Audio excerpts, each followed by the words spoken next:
welcome to Chrissy's Books. I am Chrissy. Thank you so much for tuning in again for one of my book reviews. And as always, if you do enjoy watching my book reviews, be sure to subscribe below so you can get all the latest updates, like when I post a book review like this. This week I read a really exciting book. After reading a couple of romances and nonfiction books, I was really in the mood for a thrilling type of read. And the book for this week that I read is called Only Ever You by Rebecca Drake. Cute cover. I really like this cover. Thank you so much to St. Martin's Griffin, for sending me a review copy of this book. And they are an imprint of St. Martin's Publishing Group. So thank you so much for sending me a review copy of this great book, which feels really nice on the cover. I really, really enjoyed this book. This was a great book. I gave it a 7 out of 10 on my review. And the reason was because it was a really great read. It was just gripping, it was fun, and yeah, I would definitely recommend it to any psychological thriller lovers out there. So this book follows a young couple named Jill Lasseter and David Lasseter. Jill is a photographer and David is a lawyer, and they have a 3-year-old called Sophie. So they're both working parents, and obviously they have a lot of pressure on their marriage. And one day they face their worst nightmare ever, which is their little girl going missing.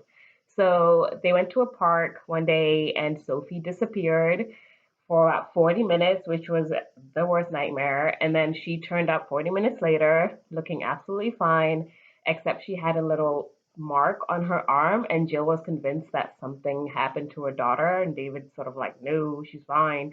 They took her to the hospital. She was absolutely fine. Nothing happened. And, Jill sort of like, decided to forget about it. And then 3 months later, she goes missing again. So Sophie disappears from their home. And this time she disappeared for much longer than just 40 minutes. And we're basically trying to find out why somebody took her.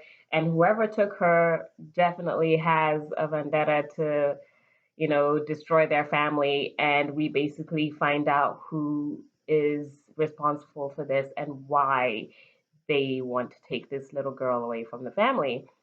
And I don't want to spoil it for you. So that's basically the premise of the book. And we just find out why Sophie is missing. And it's so good. It is really, really, really gripping. It has two really, really good plot twists towards the end, which I really did not see coming. And I love my plot twists. And it was exciting. There was a lot of action and suspense towards the end. The only criticism I'd give it is I felt it was a little bit too long. I felt the book could have been shorter, and towards the middle, it just sort of like rambled on, and I lost interest a little bit. But then once you sort of get towards the end of the book, you're like, oh my God, like I had to read the end. It was so good. If you liked The Woman in the Window by A.J. Finn, which is actually turning into a movie now, you're gonna love this book because this is literally like The Woman in the Window, but obviously not about a woman in the window. It's about a missing child, but it's really good. And I've read a lot of these kinds of books where a child goes missing.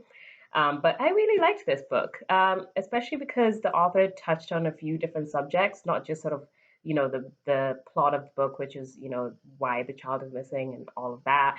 It touches on complicated relationships between mother-in-laws and, the wife of the son.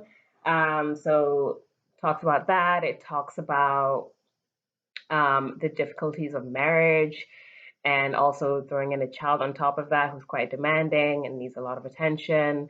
It touches on working mothers and how they're sort of scrutinized. It touches on what couples go through when their child is abducted from their home or from their lives, and the scrutiny that they go through with the media. And, it's just, yeah, it was really good. So it had a lot of depth on top of the main story, which I really appreciated. So yeah, go read this book. It was great.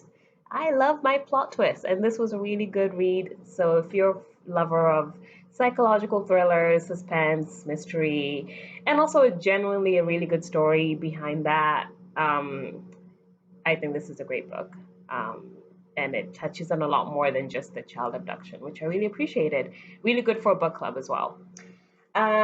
So this song that I would pair with this book would be Damien Rice, The Blower's Daughter. So this song came out a while ago, and it actually came out together with a movie, or it was the soundtrack for a movie called Closer, and I really like that movie, so you should watch it if you haven't watched it.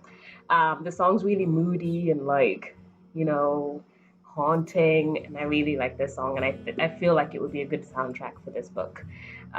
Even though this sort of song is about romance a bit, but I just feel like it really fits the book. So click on the link. The video is really cool, so yeah, enjoy it.